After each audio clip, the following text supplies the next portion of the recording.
आज Doubtnut app download करें। Doubtnut पर अपने सभी गणित, रसायन विज्ञान, भौतिक विज्ञान और जीव विज्ञान के डाउट्स का करो सफाया। बस प्रश्न की फोटो खींचो, एक ही प्रश्न को क्रॉप करो और तुरंत वीडियो सोल्यूशन पाओ। अभी डाउनलोड करें। प्रश्न हमें दिया है कि जब एक बंद बर्तन में रखी हुई गैस को गर्म करके यदि उसका ताप 1 डिग्री सेल्सियस बढ़ाया गया है तो उसके दाब में 0.4% की वृद्धि हुई है। तब गैस का प्रारंभिक ताप इस स्थिति पर कितना था लगभग, ये हमसे पूछा जा रहा है। विकल्प के रूप में उसके मान हमें 250 degree Celsius, 25 degree Celsius, 250 kelvin या 25 केल्विन के रूप में दिए हुए हैं। तो इसके लिए हम क्या करते हैं, सबसे पहले जैसा बोला गया है कि एक बंद बर्तन है। बंद बर्तन है मतलब यहाँ पर हमने ये तो जान लिया कि गैस यदि इस पर कोई आदर्श गैस भरी हुई है, ये बंद बर्तन है तो इसका एक निश्चित आयतन होगा। ठीक है, तो इसके आयतन को प्रारंभिक रूप से हमने V1 माना। ठीक है, और इस V1 आयतन के अंदर रखी गैस का आयतन भी उतना ही होगा। ठीक है, तब हम यहाँ पर क्या करते हैं, आदर्श गैस मान लीजिए इसमें भरी हुई है, ये हमने मान लिया। तब और क्या क्या स्थितियाँ बोली गई हैं, यदि हमने गर्म करके उसका ताप 1 डिग्री सेल्सियस बढ़ाया तो उसके लिए हम देख रहे हैं कि प्रारंभिक ताप उसका क्या होना चाहिए।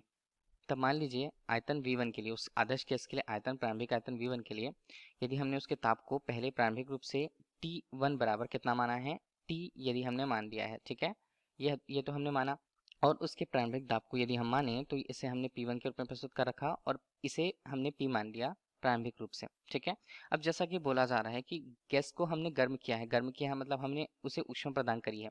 तो उससे देखिए कोई गैस है, गैस को यदि हमने कोई एक निश्चित मात्रा में ऊष्मा यदि प्रदान करी है तो क्या होता है, उसके ताप में यहाँ पर वृद्धि होती है। तो ताप में वृद्धि को हमने क्या किया, दूसरी स्थिति पर जब उसका आयतन, उसके आयतन की बात की जा रही है, क्योंकि एक बंद बर्तन हमारे पास है तो हम ये कह सकते हैं कि अंदर स्थित जो गैस है उसके प्रसार भी नहीं होंगे। प्रसार नहीं होंगे तो हम उसके लिए उसके आयतन को क्या माने, V2 बराबर कितना, V1 के रूप में ही माना जाता है। मतलब प्रारंभिक आयतन के बराबर ही उसका अंतिम आयतन यहाँ पर होगा। और यहाँ पर बात की जा रही है तापमान की, उसे T2 से हमने प्रस्तुत किया। इसका मान यहाँ पर कितना बनेगा, इसका मान यहाँ पर हम रखते हैं T-1 डिग्री बढ़ाया गया है, बोला गया है तो हमने इसे 1 डिग्री के रूप में ले लिया। अब चलिए यदि हमने इसे डिग्री के रूप में लिया है तो ये हमारे लिए मान होगा।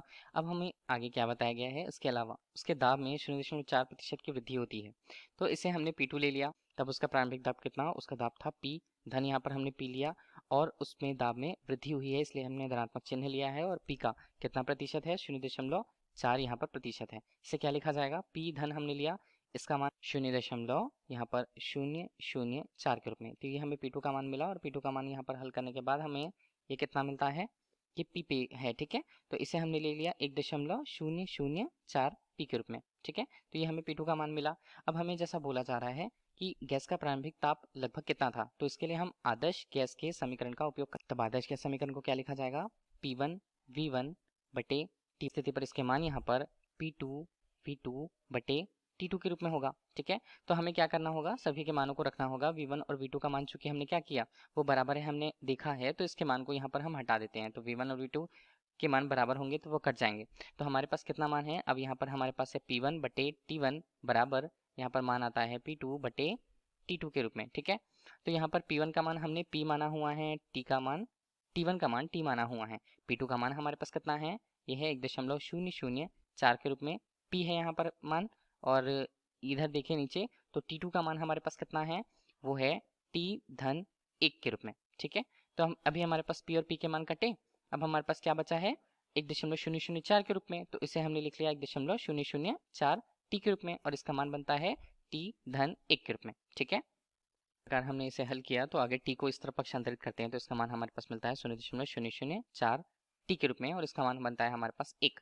तो T का मान हमारे पास कितना होगा, 1 बटे 0.004 के रूप में। ठीक है, तो ये हमारे पास 1 बटे 0.004 को हम हल करने के बाद T का मान हमारे पास कितना मिलता है, वो हमारे पास आता है 250 के रूप में।